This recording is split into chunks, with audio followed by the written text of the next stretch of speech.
ഇതാണ് മക്കളെ നാട്ടിൻപുറത്തെ കുർക്കുറെ. ഇത് കാണുമ്പോൾ നിങ്ങൾക്ക് സിമ്പിൾ ചിപ്സായിട്ട് തോന്നും. നിങ്ങൾക്കൊന്ന് ഗസ് ചെയ്യാൻ പറ്റുമോ ഇത് എന്ത് ചിപ്സ് ആയിരിക്കുമെന്ന്? പൊട്ടറ്റോ ചിപ്സ് അല്ല, ബനാന ചിപ്സ് അല്ല.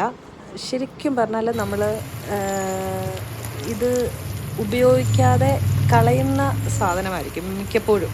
ചിലവർ ഉപയോഗിക്കുമായിരിക്കും, പക്ഷെ എന്നാലും മിക്കപ്പോഴും ഇത് സാധാരണ കളയാറാണ് പതിവ്. നിങ്ങൾക്കൊന്ന് ഗസ് ചെയ്യാൻ പറ്റുമോ? ഒന്ന് കമൻറ്റ് ചെയ്യാൻ പറഞ്ഞിട്ട് ഇത് എന്ത് ചിപ്സ് ആയിരിക്കുമെന്ന്. പക്ഷേ വേറെ ലെവലാണ് ഇതിൻ്റെ ടേസ്റ്റ്. നമ്മൾ ഷോപ്പിൽ നിന്നൊക്കെ പല ടൈപ്പിലെ ചിപ്സ് വാങ്ങിക്കാറുണ്ട്. കുർക്കുറെ, ലേസ്, അല്ലെങ്കിൽ പൊട്ടറ്റോ ചിപ്സ്, അങ്ങനെ പല ടൈപ്പിലെ. പക്ഷേ മക്കളെ, ഇതാണ് ചിപ്സ്.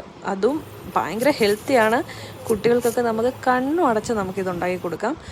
ഇതെന്താണെന്നൊന്ന് ഗസ് ചെയ്യാൻ പറ്റുമോ? ഭയങ്കര ടേസ്റ്റാണ്, വെറുതെ പറയുന്നതല്ല. അപ്പം ഗസ് ചെയ്യൂ. നെക്സ്റ്റ് വീഡിയോയിൽ റിവീൽ ചെയ്യുന്നതായിരിക്കും ഇത് എന്ത് ചിപ്സാണ്. അപ്പം ഓക്കെ, താങ്ക് യു, ബൈ.